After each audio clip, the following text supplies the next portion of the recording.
getting a taste of authentic Italian cuisine right from the source is always a major part of any trip to Italy. After all, Italian food is famous all over the world. And being able to sample the delightful local food is sure to be a wonderful and unforgettable experience. However, take note that there are several major differences in the way food establishments are run in this country that can catch you off guard and cost you quite a bit of money if you're not careful. So here are some of those things that you need to look out for when dining out in Italy. First of all, don't sit at a table unless you really must. If you're making a stop at a cafe for some coffee or pastries, you might notice a lot of locals will be having their food and drinks at the bar while standing up.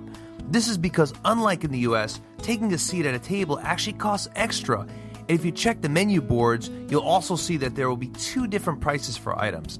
The banco, or bar, prices are cheaper, while the ones for tavolo, or table, may be twice or three times the normal price. Next, know what those extra charges are. If you're having a full meal while seated at a restaurant, be aware that many establishments tend to tack on extra amounts to your bill that are known as pane e coperto, or in more tourist areas, servizio. This is basically a service charge. In the case of pane e coperto, it's a charge for the bread that is served at the table, and it's normally calculated on a per head basis. Meanwhile, servizio may be charged on a percentage basis. Take note, however, while these service charges on your bill are common, the fact that customers will be charged must be listed on the menu or written on a sign or otherwise stated plainly somewhere within the establishment. This is why it's important to look for these signs or announcements before placing your order. If upon checking your bill you realize that you've been charged servizio or pane coperto, but nowhere does it say that the restaurant charges for this item, don't be afraid to bring it up with the waiter or with management, and more often than not, they'll remove the appropriate amount from your total bill. Speaking of bills, make sure you're given an official receipt. In a lot of establishments, when asking for your bill, it's pretty common for the waiter to just hand you a piece of paper with the written list of your orders and your total amount. Sometimes it might even be written on a napkin, or they might just tell you from across the room how much you owe for the meal. In cases like this, it may be wise to politely ask the waiter for an official or fiscal receipt.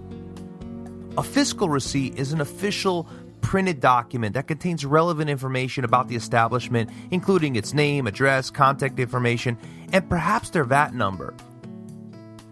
It's important to see the official receipt before paying for your meal so that you can double check if you're being charged the correct amount, especially when it comes to servizio.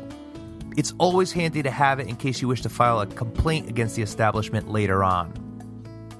Last but not least, there's the issue of tipping. Again, unlike in the US, gratuity is not mandatory, mostly because you're already being charged servizio.